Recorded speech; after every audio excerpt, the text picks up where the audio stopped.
Hi, my name is Gama Cancino. Today we're at a project off of Rich Creek here in Austin, Texas. I just want to share with you a little bit about waterproofing. You know, one thing as a project manager that's really important for me and also very important for the homeowner is being waterproofed, right? And so today we'll be discussing the DuPont product and specifically the Tyvek HomeWrap and how that's going to help us accomplish our goal to make sure that water stays out. Let me show you what we're talking about. Whenever you do a house, this product or this water resistant barrier, this is about the only time you'll see it. Once you start putting your finish with this siding, stucco, brick, after that you don't know what's going on. So very important when we're building a home is to make sure it's up to code and up to standard. One way that we do this is work with our vendors, work with our contractors, and also work with the DuPont reps, Tyvek reps to help us make sure that we're installing a good product for you. So I'm Luis Salas. I'm Austin's DuPont Tyvek envelope specialist, and I work in Austin and the surrounding areas.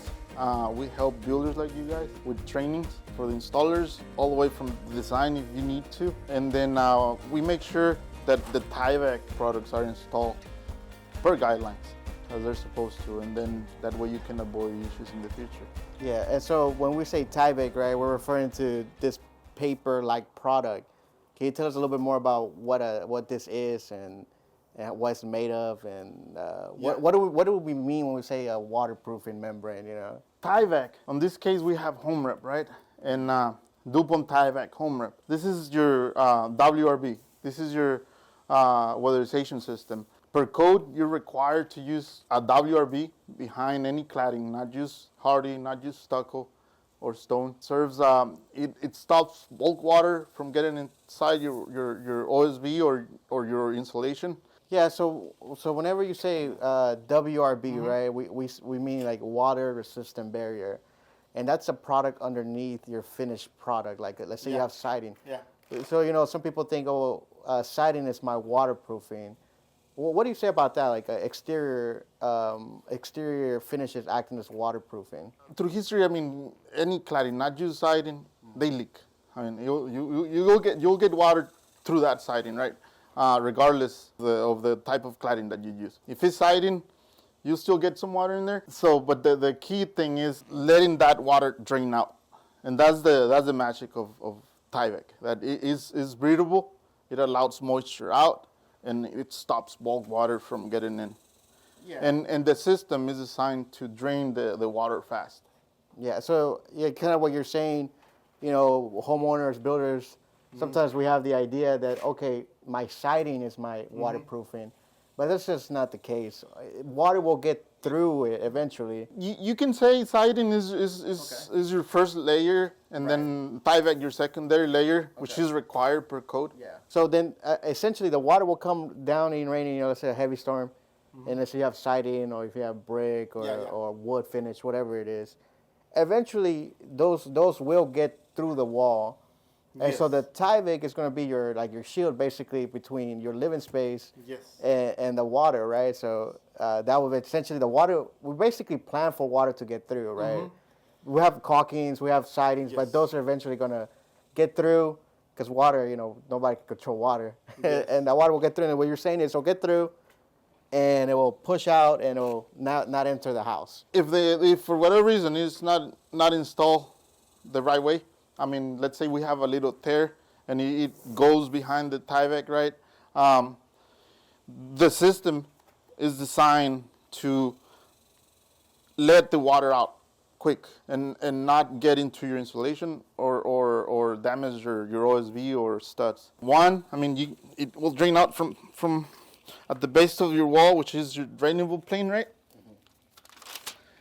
And the other one, through small pores that allowed moisture to get out through the Tyvek. You won't allow any bulk water in, like rainwater. And if for whatever reason there is a small tear, the moisture will get out through those small pores that are invisible, like they're there, but they're microscopic. So it covers both like the big heavy rain, but also maybe the little stuff that we're not even thinking about happening, vapor and stuff like that. Yeah. Cool. Yeah, you want it to be drainable and keep your walls dry. Yeah. You know, I'm noticing these green caps here.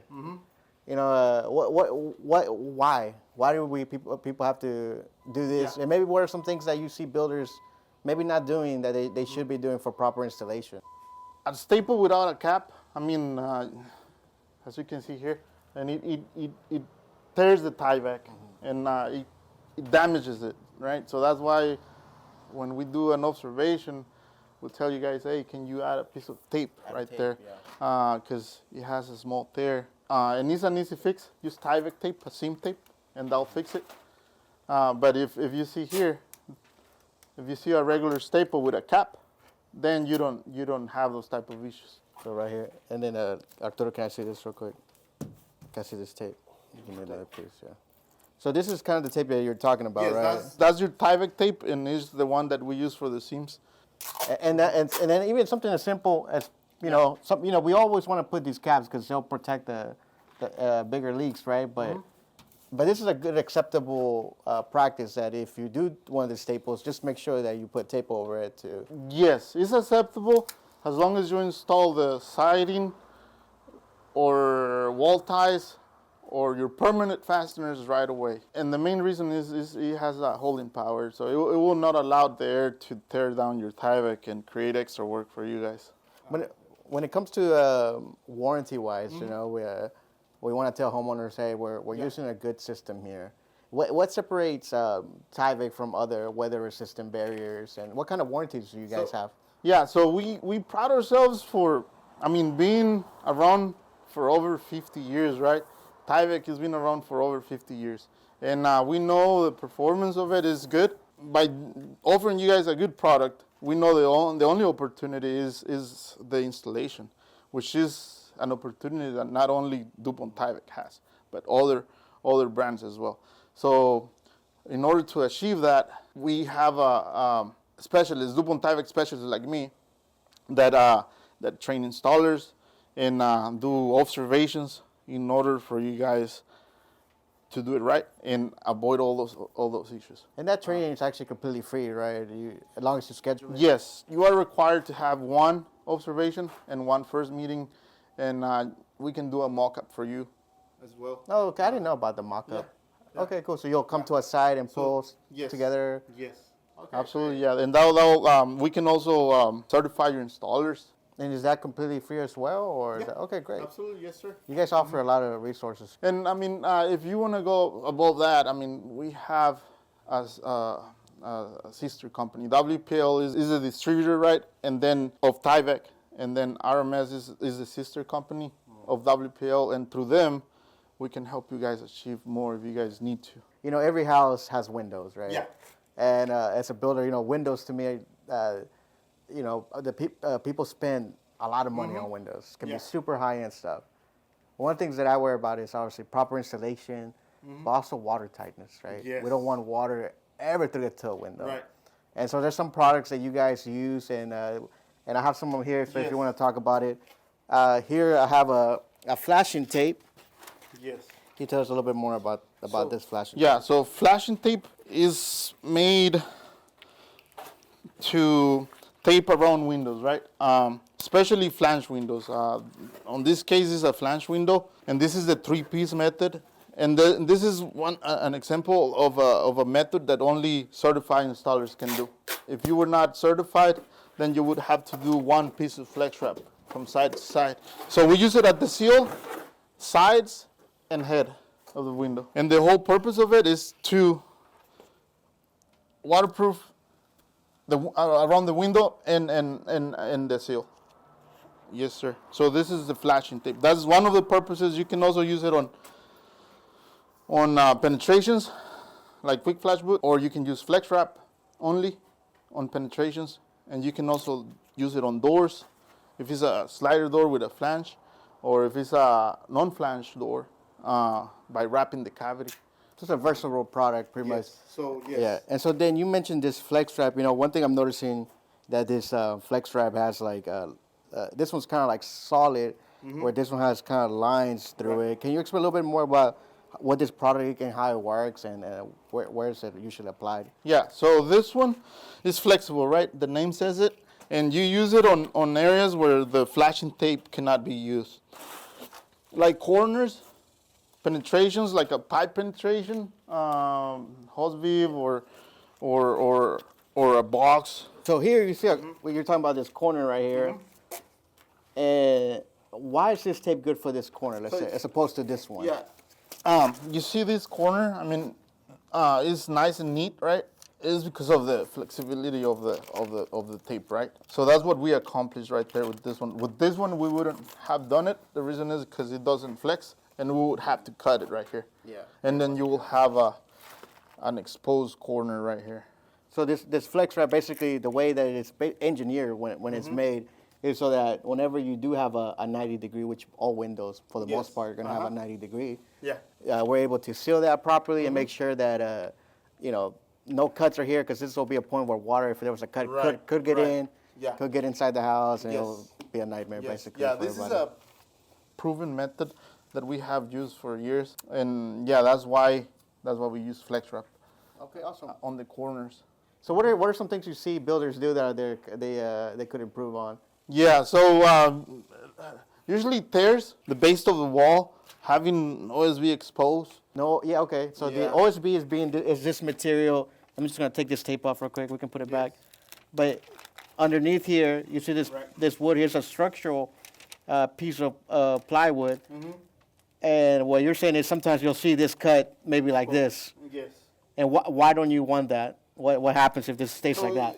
I mean, you're close to the. I mean, first of all, I mean, if you're like close to a sprinkle system, right, and then I mean, you'll get water there very regularly, and then the capillary action, it can hit the OSB, and then because of the capillary action, it can climb the wall, and then you can get some mold at the base of the wall, or maybe even a little higher. That's one thing that I think we forget, that water can climb up, right? Like a tree, basically, right? Water gets in the roots, it climbs up. Well, we're using wood products, so that makes sense. Yeah. And then I guess another thing too, the water could potentially just sit back there. Oh yeah. And that'll create rot, right? And on top of that, it could also be a structural issue. It's just OSB is sheathing, yeah. They always be rodent, and then it gets into your insulation mold. And well, that's an easy one, right? Just make sure that your OSB goes down. How much do you recommend that it goes down past your OSB? So it's just 1 inch. Per DuPont guidelines is 1 inch minimum. Yeah, and that's the distance. That's how much your stucco or siding goes past the OSB too. So it's 1 inch should always be the minimum. Yeah, you can go farther and then cut it afterwards if needed, but you cannot be short, because once you have your siding or stucco there, then you won't be able to add more. What's another thing that you see? Roof to walls. Roof to walls. You want to show us up here real quick? Yeah. So when you mean roof to wall, you're referring to the to what exactly? Yeah, in this case, we have that receiver, which is the metal flashing, right? Yeah. And we want that shingle under the Tyvek. So the Tyvek's first, and then the flashing goes on top of it.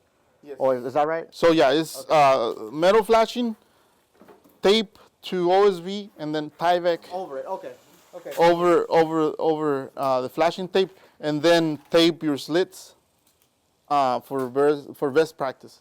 Okay. So that's good. Okay. So it's almost, what I'm hearing too is almost always when you have a flashing piece, you always almost want to have that flashing piece first to the stucco, and then tape, and then your Tyvek. That way you're getting multiple. Yes, for best practice, metal, flashing tape, and then Tyvek, and then tape your seams. That's the best practice. I got to your website. You have hundreds, maybe, like of pictures, of documents, of instructions, and very simple, that anybody can do. You guys have a lot of resources there. So when you say best practice, you're referring to a standard, right, that's out there available. All DuPont guidelines are public, and details, not things, right, that are required, and others are recommended. So the flashing tape, like for that example, the flashing tape over the metal, the receiver at the roof of the wall, that one's not required, but is recommended. Let's say the three-piece method, right, is not required. When you say three-piece method, you mean the two and then the... Three-piece method is when you have flashing tape and flex wrap on both corners. That's your three-piece method. Right, and only certified installers can do it. It's not always the product is the installation. Yes. Make sure you know how it's installed, and follow the manufacturer guidelines. Always stick to that, and then you won't have any issues. Yeah, all right. Well, hey, thanks so much for your time. Yes, sir. I appreciate it. Thank you.